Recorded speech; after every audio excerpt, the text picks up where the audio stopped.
Once the head's dry, you're going to go ahead and finish the bottom of that hook slot.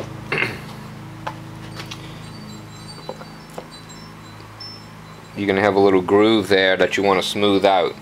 So what I use is a water-based wood filler, Elmer's wood filler, and this container is kind of funky. The lid doesn't close real good, so what I do is I just scoop some out into a jar with a better lid, and I'll put a little bit of water in it and just get a little plastic acetate laminating sheet that I use as an applicator, and then I just apply it to the hook slot, both sides. You can make a little hump and you just sand it smooth once it dries. Go ahead and set that aside to dry, and once it's dried you can go ahead and get a sanding pad and smooth out that wood filler.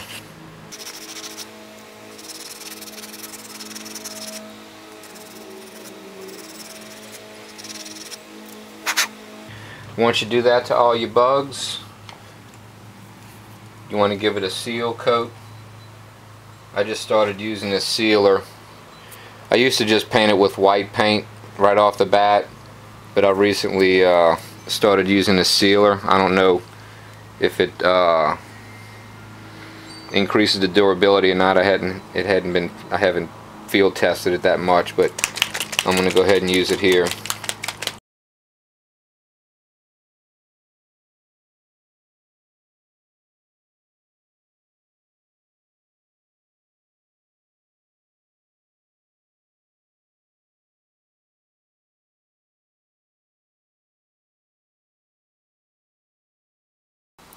Once that's dry, you go ahead and give it 2 coats of white paint.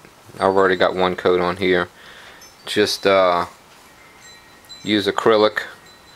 I like to use these acrylic paints, different brands. Americana, Folk Art's good, Createx is good, Apple Barrel works fine. Whatever your local craft store carries.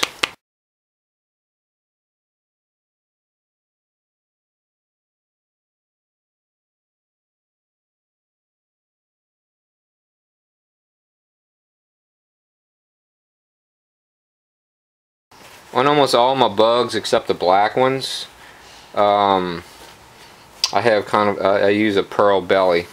I'll make a pearl belly. There's 1 coat on here already, and this is the metallic pearl white. That's what I like using.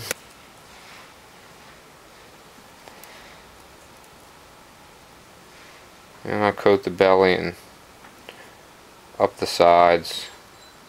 Sometimes I'll just go ahead and coat the whole thing just to make it easier to smooth out. It's not going to hurt anything. I have a little extra coat of paint on there, and set that aside to dry. The darker color I like to fade down into the belly, and I use these little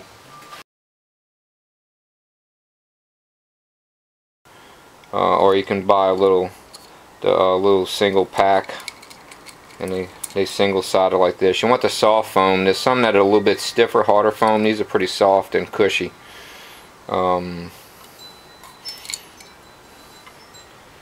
Just put a couple of those out. I use this glass cutting board to squirt my paint out onto, and one thing about the glass, you just scrape the old paint right off with the razor blade.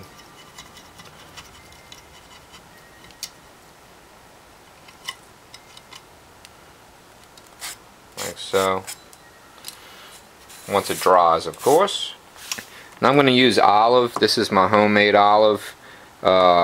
You make olive by starting with a medium yellow, and you use a larger quantity of medium yellow, and then you add the black in small quantities and shake it until you get the desired olive that you want.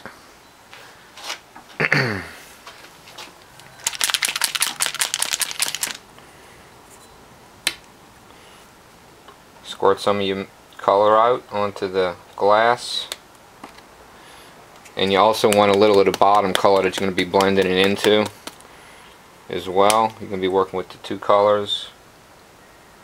So you put both of those colors out in your glass. Dip your little foam applicator into it, and you don't want too much paint, but for this first application across the top, and you just dab it on and then go down to about a halfway point with it like that. You'll need a second coat.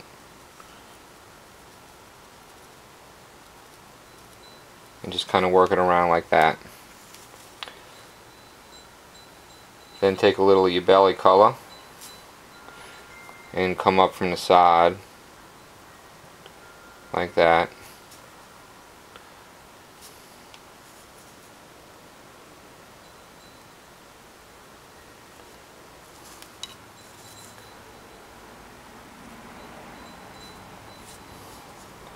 And then go back over that point, that junction,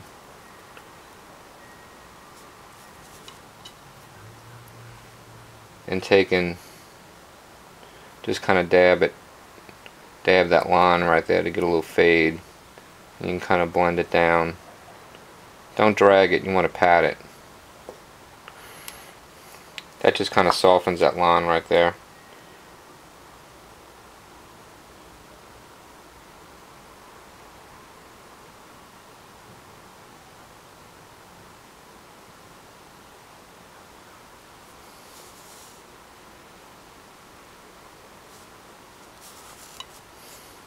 Like that.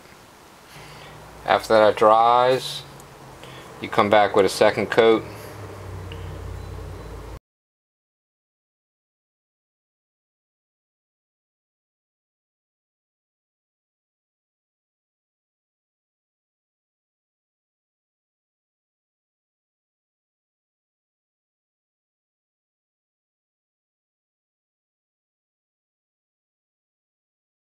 Okay, here's the fade. You squeeze them off in water until they come clean. Squeeze the excess water out, and then just kind of squeeze them in between a paper towel to dry. Once that's dry, you can go ahead and add another darker color. I like to use a little black on top. I get a real fine tip brush and apply a line of black on the top.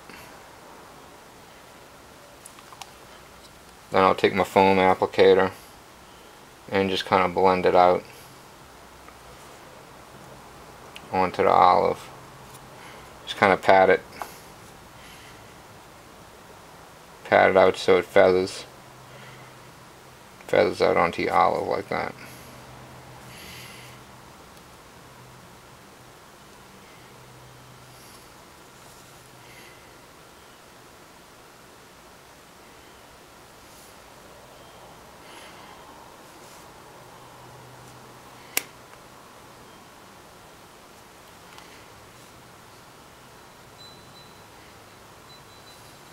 There you go.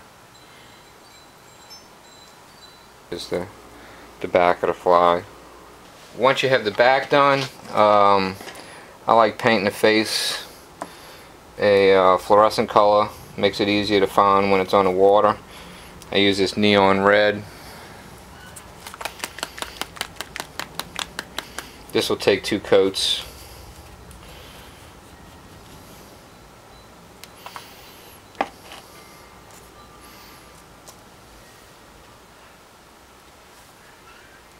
Kind of lay the brush flat and ease it around the edges so you don't get it on the bug, on your colors, your other colors. Just kind of push it around there.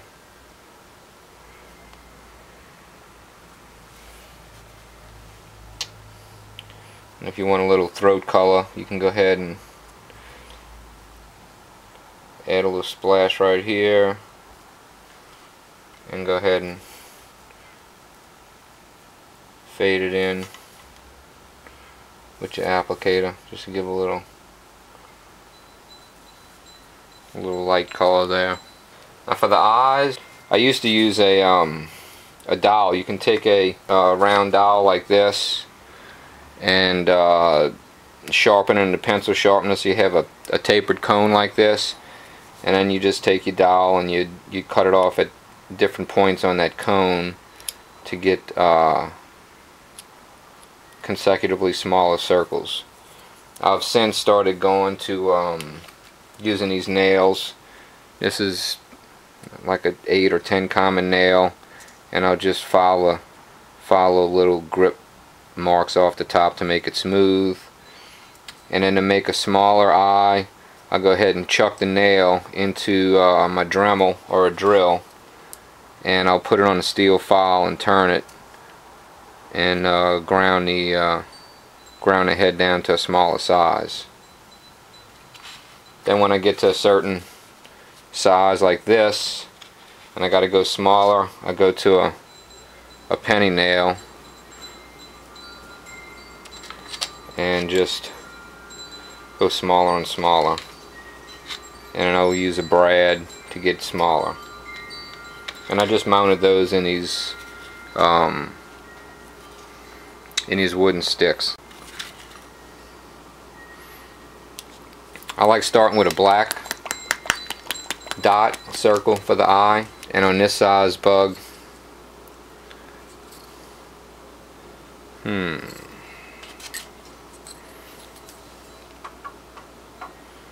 I'll go ahead and use this one first.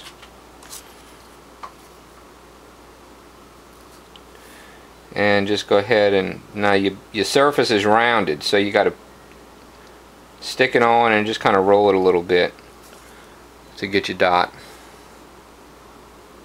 and then flip it over about the same spot, go back from the face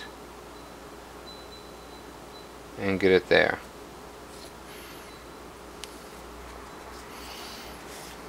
And then with your paper, you just take your and wipe off the excess. I'll go ahead and do this to all of them.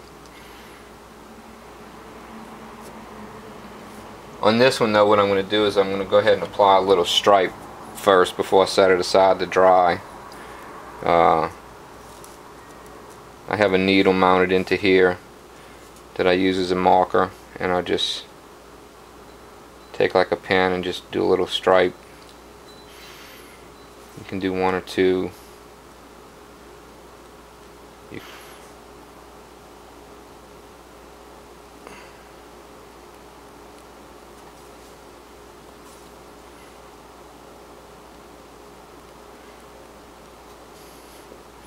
I do that on the bottom sometimes to make gills. It's a good tool for making little red gills on the bottom.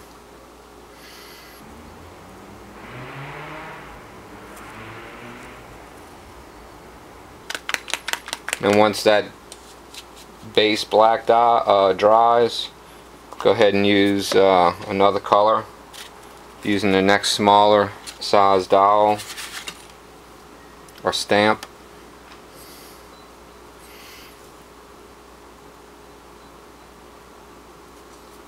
And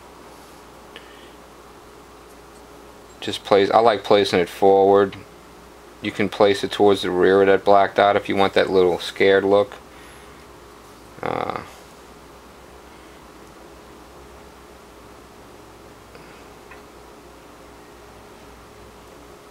Like that.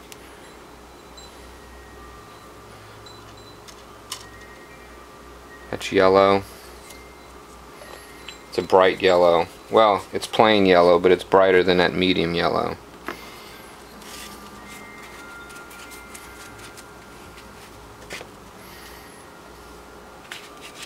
Once that dries, take your next smaller size and put your second color. My second color after the yellow, I like either red, orange, or this fluorescent orange is nice too.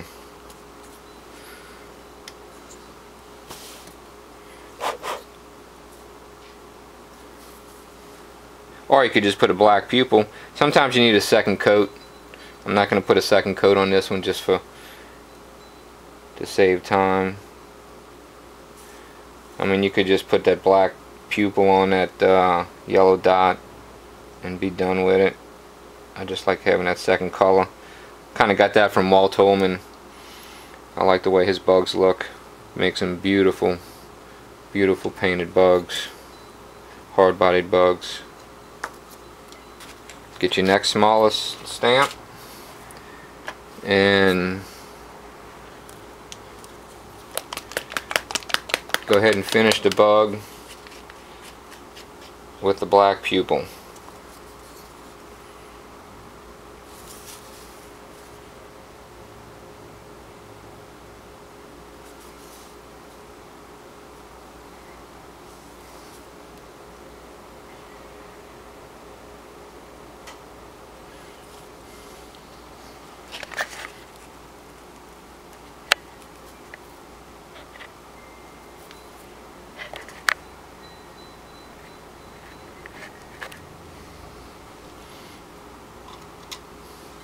As I mentioned earlier, you can use that pin to apply some little red gill marks on the bottom if you want.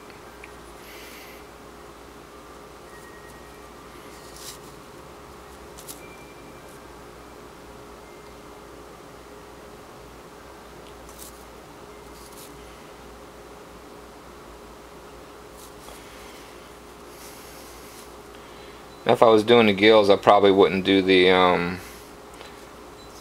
fluorescent orange chin. I'd probably just put the little gill marks and call it a day.